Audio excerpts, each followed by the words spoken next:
اور نمبر 2 ہمیں بیلنس قائم رکھنا ہوگا، ہمیں توازن قائم رکھنا ہوگا، ہم ایک طرف جھک نہیں سکتے ہیں۔ ایک مرتبہ آپ صلی اللہ علیہ وسلم نے فرمایا، اور حدیث کا مفہوم یہ ہے کہ جس شخص کے مثال کے طور پہ 2 بیویاں ہیں اور وہ ایک کے ساتھ بہت اچھا سلوک کرتا ہے، دوسری کو پہ اتنی زیادہ انٹرسٹ نہیں لیتا ہے، چھوڑ دیتا ہے، تو قیامت کے دن وہ کس طرح اللہ تعالیٰ کے آگے حاضر ہوگا کہ گویا اس کا جسم کا ایک حصہ مفلوج، فالج زدہ۔ کیوں؟ اس کی ریزن کیا ہے؟ ریزن یہ ہے کہ اس نے انصاف کا تقاضا پورا نہیں کیا۔ اللہ سبحانہ و تعالیٰ فرماتے ہیں سورہ الرحمن آیت نمبر 7 اور 8 میں، وَالسَّمَاءَ رَفَعَهَا وَوَضَعَ الْمِيزَانَ أَلَّا تَطْغَوْا فِي الْمِيزَانِ، اور آسمان کو اللہ سبحانہ و تعالیٰ نے اونچا کیا اور توازن قائم کیا تاکہ تم اس توازن سے سرکشی مت کرو۔ اللہ نے ایک بیلنس رکھ دی، ایک توازن رکھ دیا ہے، اور اس توازن کو ہمیں حق نہیں دیا، ہمیں اجازت نہیں دی ہے کہ ہم اس توازن کو اپنی مرضی سے اونچا نیچا کریں، اس کی اجازت نہیں ہے اللہ کی طرف سے۔ عدل کرنے کا حکم اللہ کی طرف سے ہے۔ سورہ نحل آیت نمبر 90، اللہ سبحانہ و تعالیٰ فرماتے ہیں، ان اللہ یأمر بالعدل والاحسان وایتاء ذی القربی وینہی عن الفحشاء والمنکر والبغی یعظکم لعلکم تذکرون۔ اللہ سبحانہ و تعالیٰ بے شک تمہیں حکم دیتا ہے انصاف کی۔ ان اللہ یأمر بالعدل، کہ عدل کرو، انصاف کرو، والاحسان، اور نہایت خوبصورتی کے ساتھ بیلنس کو قائم کرو، اپنی حتی الامکان کوشش کرو کہ ہم سے بہترین کام سرزد ہو، ہمارا رویہ بہترین ہو۔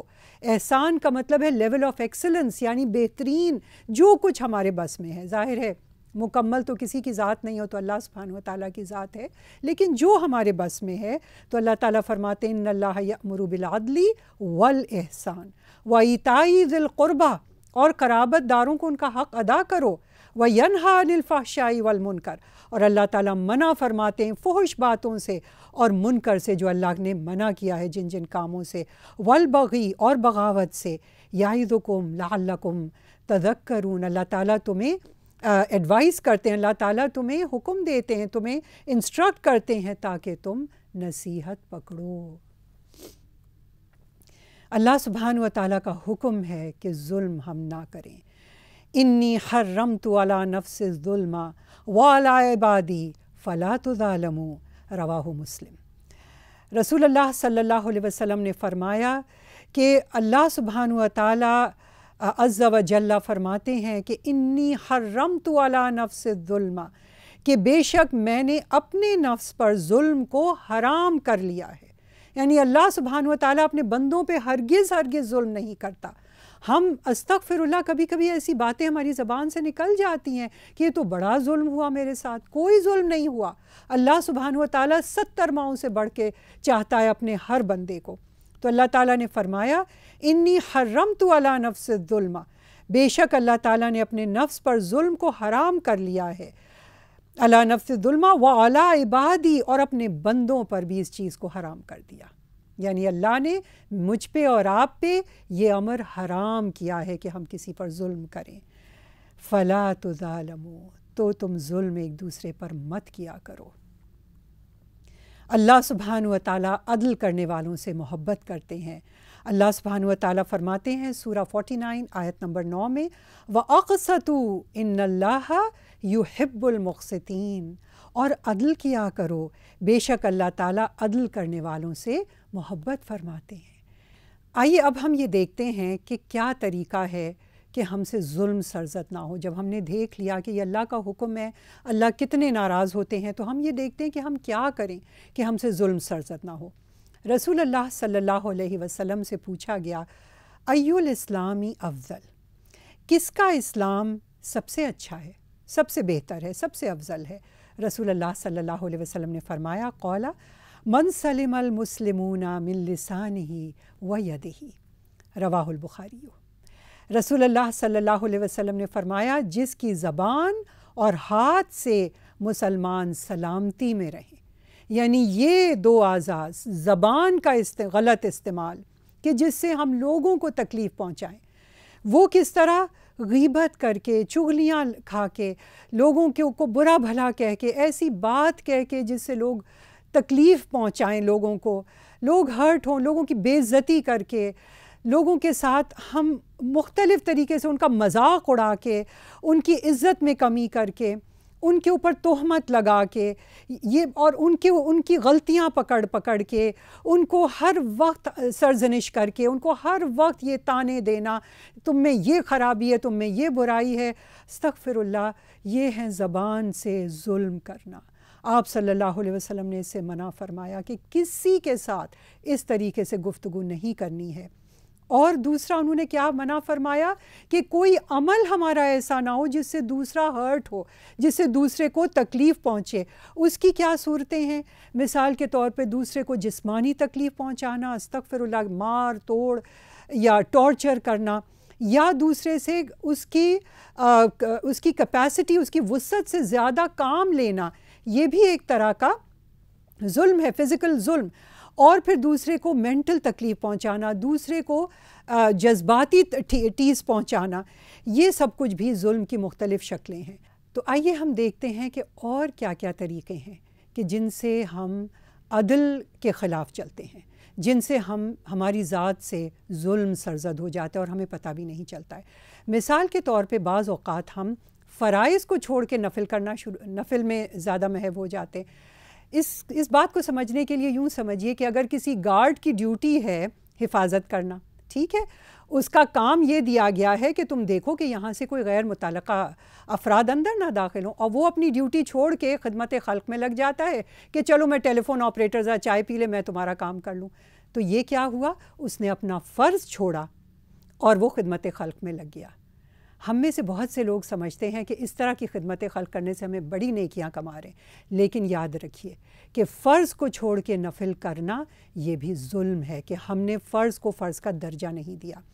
اسی طریقے سے کوئی کام کو وقت سے پہلے کرنا، مثال کے طور پہ اگر درخت میں پھل لگا ہے، وہ کچا ہے، اسے توڑ کے ہم کھانا شروع ہو جائیں، کیا ہمیں کوئی مزہ آئے گا اس میں؟ قطعاً کوئی مزہ نہیں آئے گا، اور نہ اس کے اندر وہ طاقت ہوگی کہ جو اللہ سبحانہ و تعالیٰ نے اس پھل میں رکھی ہے کہ اس کے ذریعے ہمارے جسم میں پہنچے۔ اسی طریقے سے نماز کو ڈیلے کرنا، یا کسی کام کو وقت سے پہلے کرنا، یا کسی کام کو نماز کے بعد کرنا۔ اللہ سبحانہ و تعالیٰ نے کیا فرمایا ہے کہ نمازیں اپنے وقت پر پڑھی جائیں گی۔ ان الصلاۃ کانت علی المؤمنین کتابا موقوتا، کہ نماز کو اس کے وقت جو اللہ نے ایک سلاٹ، ایک ٹائم پیریڈ دے دیا، اس کے اندر ہی پڑھنی ہے۔ ہم کیا کرتے ہیں؟ چلو ابھی اتنے ڈھیروں کام ہیں، ساری قضا نمازیں اکٹھا پڑھ لیں گے۔ یہ کس طرح ممکن ہے؟ تو اللہ سبحانہ و تعالیٰ کا حکم ہم نے پس پشت ڈال دیا، فرائض کو پس پشت ڈال دیا، اور جو کچھ اور ہم سمجھ رہے ہیں کہ بڑی ہم نیکی کا کام کریں، ہم اس میں محو ہو گئے، تو یہ بھی ظلم ہے۔ اسی طریقے سے ہم جب دوسروں کا حق دینے پہ آتے ہیں، تو جیسے پہلے ہم نے بات کی، ہم بچوں میں مثال کے طور پہ ہم کبھی کبھی انصاف نہیں کرتے ہیں۔ بعض گھرانوں میں دیکھا گیا ہے کہ بیٹیوں کے ساتھ وہ سلوک نہیں ہوتا ہے جو بیٹوں کے ساتھ ہوتا ہے۔ اچھے اسکولوں میں بیٹوں کو ڈال دیا جاتا ہے، اور بیٹیوں کو ارے تمہارا کیا ہے، تمہیں تو شادی کے بعد روٹیاں ہی پکانی ہیں، تو تم بس مدرسے چلی جاؤ یا ایسی کوئی محلے کے اسکول میں پڑھ لو۔ یہ ظلم ہے، یہ سراسر ناانصافی ہے۔ ہمیں تمام بچوں کے ساتھ اپنے عدل کرنا ہے، انصاف کرنا ہے، یہی انصاف کا تقاضا ہے، ورنہ یہ ان کے اوپر ظلم ہوگا۔ اور بعض گھرانوں میں تو یہ تک دیکھا گیا ہے کہ بیٹی ذات سے ایک طرح کی استغفر اللہ رب العالمین نفرت کا اظہار۔ بیٹی جو کہ اللہ سبحانہ و تعالیٰ نے اس کو نہایت بڑا درجہ دیا، نہایت اہم درجہ دیا۔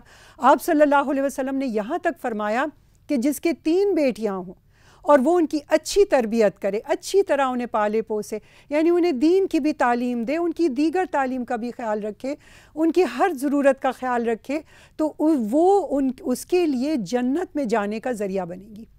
ایک صحابیہ نے پوچھا، یا رسول اللہ صلی اللہ علیہ وسلم، اگر کسی کے 2 بیٹیاں ہوں تو آپ صلی اللہ علیہ وسلم نے فرمایا 2 بیٹیوں پہ بھی، 2 بیٹیوں پہ بھی، یعنی 2 بیٹیوں پہ بھی یہی اجر ہے، 2 بیٹیوں پہ بھی یہی اجر ہے۔ لیکن ہم کیا کرتے ہیں؟ کبھی کبھی بیٹوں کو اچھا کھانا ہوگا، اچھی چیزیں آئیں گی بیٹوں کو کھلا دیا، بیٹی کے لیے آخری نوالے رکھے یا بچہ کھچا دے دیا۔ استغفر اللہ رب العالمین، یہ اللہ کو سخت ناراض کرنے کا طریقہ ہے اور یہ عدل کے بالکل خلاف ہے۔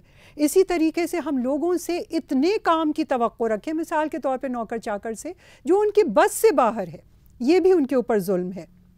ایک اور ظلم کا انداز کیا ہے کہ ہم اپنا کام چھوڑ دیں اور دوسروں کے کام میں خلل اندازی کرتے رہیں، دوسروں کے کام کی ٹوہ رکھیں۔ اچھا تو تمہارے گھر میں آج کیا پکا ہے؟ اور بچوں سے پوچھیں تو آج دادی نے کس کو فون کیا، آج کون کون ان سے ملنے کے لیے آیا۔ یعنی اپنے فرائض تو ہم بھول جائیں اور ہم دوسروں کے جو پرائیویسی ہے اس کا خیال ہی نہ رکھیں، اس کے اندر ہم مداخلت کرتے رہیں۔ اللہ سبحانہ و تعالیٰ نے فرمایا ہے، اور یہ ہے سورۃ الانبیاء آیت نمبر 33، کل فی فلک یسبحون۔ اللہ سبحانہ وتعالیٰ فرماتے ہیں وَهُوَ الَّذِي خَلَقَ اللَّيْلَ وَالنَّهَارَ وَالشَّمْسَ وَالْقَمَرَ کُلٌّ فِی فَلَکٍ یسبحون۔ اللہ سبحانہ وتعالیٰ کی ذات ہے جس نے دن بنایا، رات بنائی، سورج بنایا، چاند بنایا، ہر کوئی اپنے دائرے کار میں رہتا ہے، اپنے دائرے کار میں چلتا ہے۔ اور ہم سب جانتے ہیں کہ ہماری سورج کے گرد پلانٹس اپنے اپنے دائرے کار میں گھوم رہے ہیں۔ اگر وہ یہ نہ گھومے تو کیا ہوگا؟ ٹکراؤ۔ اسی طریقے سے ہم اگر اپنا دائرے کار چھوڑ کے دوسرے کے کام میں مداخلت کریں گے تو کیا ہوگا؟ ٹکراؤ۔ ہمیں اپنے والدین کی ہمیشہ ان کی خوبیاں یاد رکھنی چاہیے۔ ہم کرتے کیا ہیں؟ جو کچھ انہوں نے ہمارے ساتھ نہیں کیا اس کو تو ہم یاد رکھتے ہیں اور دہراتے رہتے ہیں، اور جو انہوں نے ہمارے لیے کیا، کیا کیا قربانیاں انہوں نے ہمارے لیے دیں، وہ ہم سب بھول جاتے ہیں۔ بلکہ جب ہم بڑے ہوتے ہیں اور اپنے زوروں میں ہوتے ہیں تو ہم والدین کو سمجھتے ہیں ان کی عقل ہی کیا ہے، ان کو آتا ہی کیا ہے، انہیں ایک طرف کر دو۔ جو بیچارے وہ بات کہنے کی کوشش کرتے ہیں انہیں جھڑک دیا جاتا ہے، ارے آپ کو کیا پتہ آپ کے۔ اور ہم فیل یہ کرتے ہیں کہ ہم اتنے تعلیم یافتہ، اتنے ہم افلاطون بن چکے ہیں کہ ان کی کیا اہمیت ہے اب ہماری نظر میں۔ استغفر اللہ۔ اسی طریقے سے اولاد کو ہم سمجھتے ہیں کہ یہ تو ہماری پراپرٹی ہے، ہمارا جو دل چاہے ہم ان کے ساتھ کریں، ہم مار کٹائی کریں، ان کی بے عزتی کریں، جو دل چاہے ہم ان کا دل توڑیں۔ اور ہمارے دین کا کیا حکم ہے؟ رسول اللہ صلی اللہ علیہ وسلم نے فرمایا کہ جب تک بچہ 10 سال کا نہ ہو جائے، وہ نماز نہ پڑھے تو بھی آپ اس کو سزا نہیں دے سکتے۔ یعنی حدیث کا مفہوم یہ ہے کہ وہ 10 سال کا ہو جائے اور پھر بھی وہ فرض نمازیں نہ پڑھے، تب آپ کو اجازت ہے اس کو سزا دینے کی۔ یعنی 10 سال تک فرض بھی اگر وہ پورا نہ کرے، آپ کو اجازت نہیں ہے کہ اس کو آپ سزا دیں۔ اور ہم اپنا رویہ دیکھ لیں اپنی اولاد کے ساتھ۔ اسی طرح شوہر اور بیوی، اللہ سبحانہ و تعالیٰ نے کہا یہ ایک دوسرے کا لباس ہیں۔ لباس ہمیں عزت دیتا ہے، اور ہم کیا کرتے ہیں؟ لباس کو تار تار، شوہر کی بے عزتی، لوگوں میں بیٹھ کے، اپنے ماں باپ میکے میں جا کے، بہن بھائیوں کے آگے، دوستوں میں، یہ کمی ہے، یہ کمی ہے، یہ نہیں کرتا ہے، وہ نہیں کرتا ہے۔ استغفر اللہ رب العالمین۔ اور بعض اوقات شوہروں کو دیکھا گیا ہے وہ بھی بیوی کی برائیاں کرتے ہیں۔ نہیں، اللہ سبحانہ و تعالیٰ نے کہا کہ وہ آپ کا لباس ہیں، آپ ان کو عزت دیں، وہ آپ کا لباس ہیں، آپ ان کا لباس ہیں، وہ آپ کو خوبصورتی بخشتے ہیں، آپ کو وہ عزت دیتے ہیں۔ ہم اسی طریقے سے دوسروں سے اپنا مقابلہ نہ کریں۔ مثال کے طور پہ بچیاں شادی ہو کے سسرال جاتی ہیں، اب وہ کیا ڈیمانڈ شروع کر دیتی، میرے میکے میں تو ایسا نہیں ہوتا ہے، میرے میکے میں تو یہ ملتا ہے، آپ کے یہاں تو یہ ہے ہی نہیں، میرے میکے کا تو یہ سسٹم ہے، آپ کے یہاں تو یہ سسٹم ہے۔ یہ ہمیں حق اللہ نے نہیں دیا۔ جب بیاہ کے بچی چلی گئی اپنی سسرال میں، اب وہی اس کا گھر ہے۔ ہمیں ہرگز ہم اسی طرح اپنی اولاد کے ساتھ بھی کرتے ہیں۔ دیکھو تمہارے چچا کا بیٹا کتنا پڑھتا ہے، فرسٹ آتا ہے، اور تم بے وقوف ہو، پڑھتے نہیں ہو۔ استغفر اللہ رب العالمین۔ ہمیں کمپیئر کرنے کا حق اللہ نے نہیں دیا ہے۔ ہر بچہ اپنی استطاعت کے مطابق کام کرتا ہے، اور ہم سراہ کے اس کی تعریف کر کے، اس کا دل رکھ کے اس سے بہترین کام لے سکتے ہیں۔ اسی طرح ہم کسی سے اس کی مقدور بھر سے زیادہ نہیں لے سکتے ہیں۔ رسول اللہ صلی اللہ علیہ وسلم نے فرمایا کہ کوئی شخص 2 کھجوریں ایک ساتھ ملا کر نہ کھائے یہاں تک کہ وہ اپنے ساتھیوں سے اجازت نہ لے لے۔ یعنی مثال کے طور پہ شادی بیاہ کے موقع پہ آپ دیکھیں کہ جب ہم پلیٹ بھر بھر کے ساری بوٹیاں چن لیتے ہیں، کوئی پرواہ نہیں کہ ہمارے پیچھے اتنے لوگ اور کھڑے ہیں اپنی پلیٹیں لیے کھانا لینے، تو اس کی بھی ہمیں اجازت نہیں ہے، یہ بھی ظلم ہے۔ اسی طرح سے آپ صلی اللہ علیہ وسلم نے فرمایا انصر اخاک ظالما او مظلوما، رواہ البخاری۔ اپنے بھائی کی مدد کرو چاہے وہ ظالم ہو یا مظلوم ہو۔ صحابہ کرام بڑے حیران ہوئے کہ یا رسول اللہ صلی اللہ علیہ وسلم، مظلوم کی مدد کرنا تو بات سمجھ میں آتی ہے، ظالم کی ہم مدد کیسے کریں؟ وہ سمجھے تھے کہ شاید ظالم کو ظلم کرنے میں مدد کرو۔ آپ صلی اللہ علیہ وسلم نے فرمایا اولا تأخذوا فوق یدیہ، کہ تم اس کا ہاتھ پکڑ لو، یعنی اسے ظلم سے روک دو، یہ تمہاری اس کے لیے خیر خواہی ہوگی۔ ظلم کرنے والے کو اللہ کی طرف سے ہدایت نہیں ملتی۔ اللہ سبحانہ و تعالیٰ فرماتے ہیں واللہ لا یہدی القوم الظالمین، ظلم کرنے والے پہ سے اللہ کی رحمتیں ہٹا دی جاتی ہیں۔ الا لعنت اللہ علی الظالمین، سورہ ہود آیت نمبر 18۔ اللہ کی محبت چلی جاتی ہے ظالم لوگوں پہ سے۔ واللہ لا یحب الظالمین، سورہ آل عمران آیت 57۔ اسی طریقے سے ظالم لوگوں کے اوپر اللہ تعالیٰ نے فرمایا کہ دائمی عذاب ہے آخرت میں، الا ان الظالمین فی عذاب مقیم۔ اسی طرح اللہ سبحانہ و تعالیٰ نے فرمایا ما للظالمین من حمیم ولا شفیع یطاع۔ اللہ سبحانہ و تعالیٰ فرماتے ہیں کہ ظالموں کے لیے نہ کوئی دلی دوست ہوگا اور نہ کوئی سفارشی جس کی بات مانی جائے۔ سورۃ المؤمن آیت نمبر 18۔ یعنی دوست بھی ختم ہو جاتے ہیں، نہ کوئی سفارشی۔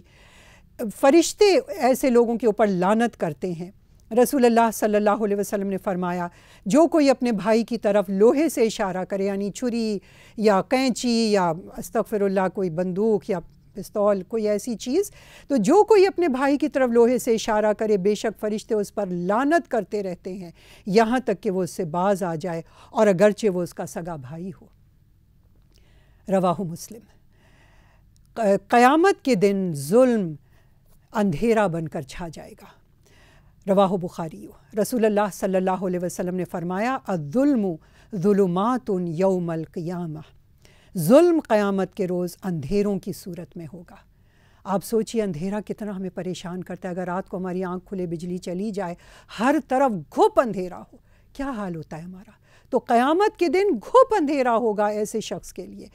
اور رسول اللہ صلی اللہ علیہ وسلم نے فرمایا اتقی دعوت المظلوم فإنہا لیس بینہا وبین اللہ حجاب، رواہ البخاری۔ رسول اللہ صلی اللہ علیہ وسلم نے معاذ بن جبل رضی اللہ عنہ کو جب یمن کا گورنر بنا کے یمن بھیجا، یعنی انہیں اقتدار دے رہے تھے، تو فرمایا ان سے مظلوم کی فریاد سے ڈرتے رہنا، کہ بے شک اس کے اور اللہ تعالیٰ کے درمیان کوئی پردہ نہیں ہوتا۔ یعنی اگر اللہ ہمیں کوئی اتھارٹی دے، کوئی اقتدار دے، اور ہم اس کا بیجا اور ناروا استعمال کریں، تو ایسی صورت میں مظلوم کی بد دعا اللہ کو سیدھی پہنچتی ہے۔ اور قیامت کے دن ایسے شخص کا کیا حال ہوگا؟ رسول اللہ صلی اللہ علیہ وسلم نے فرمایا، اور یہ بخاری کی حدیث ہے، جس نے اپنے کسی بھائی پر ظلم کیا ہو تو اسے چاہیے کہ اسے دنیا میں معاف کروا لے، کیونکہ وہاں درہم و دینار نہ ہوں گے اس سے پہلے کہ اس کے بھائی کے لیے اس کی نیکیوں میں سے حق دلایا جائے گا، اور اگر اس کے پاس نیکیاں نہ ہوں گی تو اس کے بھائی یعنی مظلوم کی برائیاں اس پر لے کر ڈال دی جائیں گی۔ یعنی قیامت کے دن کرنسی کیا ہوگی؟ نیکیاں۔